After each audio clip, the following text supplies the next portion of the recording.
আর মালদা থেকে এবার সরাসরি চলে যাই ব্যান্ডেলের দিকে। ব্যান্ডেল বলাগড় সর্বজনীন দুর্গোৎসব ৫৪তম বর্ষে পদার্পণ করেছে এই পুজো। আর এই পুজোতে এবছরে এদের থিম ইতি তোমার মা। একেবারে অভিনব একটা থিম তারা নিয়ে এসেছেন। এই কারণ প্রত্যেক বছরই এই বলাগড় সর্বজনীন দুর্গোৎসব বা পুজো তারা প্রত্যেক বছর একটা চমক দিয়ে থাকেন। কলকাতার সঙ্গে পাল্লা দিয়ে কিন্তু এগিয়ে রয়েছে জেলার পুজো, আপনাদের যেমনটা বলছিলাম।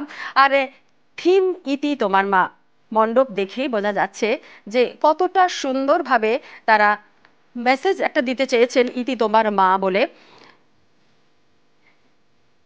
ব্যান্ডেল বলাগড় সর্বজনীন দুর্গোৎসবের পুজো দেখছেন ৫৪তম বর্ষে পদার্পণ করেছে এই পুজো, যার থিম ইতি তোমার মা। আর এদের মূর্তি, এই পুজো কমিটির মূর্তি একেবারে সাবেকি।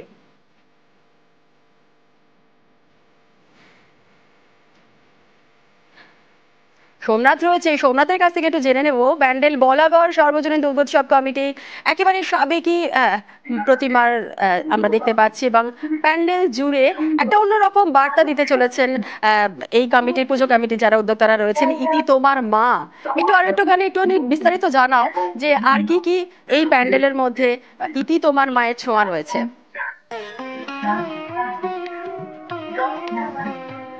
দেখো, তোমাকে দেখাবো যে ঘরে বসে দর্শকরা রয়েছে, তারা আমাদের এই মণ্ডপকে দেখতে পাবে যে মাকে নিয়ে এই মণ্ডপ, তারা যারা বলাগড়ের কমিটিরা রয়েছে, দুর্গাপুজোর সব কমিটি, তারা এই বলাগড়ের দুর্গাপুজোর মাকে নিয়ে ওনারা তুলে ধরেছে যে মা যে ঘরে বন্দি থাকে সেই বিষয় নিয়ে তুলে ধরেছে। আমি জানার চেষ্টা করব যে পুজো কমিটির কাছ থেকে কি তুলে ধরতে চেয়েছিলাম। নমস্কার, আমাদের থিমের নাম হচ্ছে ইতি তোমার মা। এই ইতি তোমার মায়ের আমরা 5টা ধাপে ভাগ করেছি।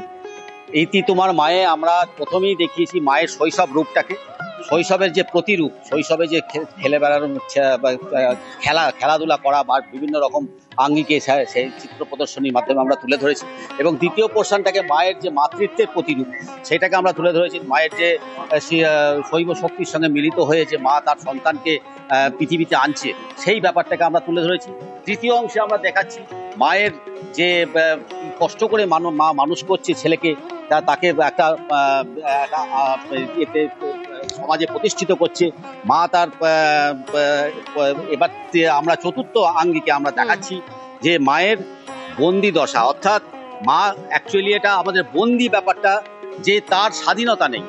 মা বৃদ্ধ বয়সে ক্লান্ত বিধ্বস্ত ছেলেকে মানুষ করে, সে একটা ক্লান্ত বিধ্বস্ত অবস্থায় সে এখানে তিনি আছেন এবং তাকে দেখার কেউ নেই।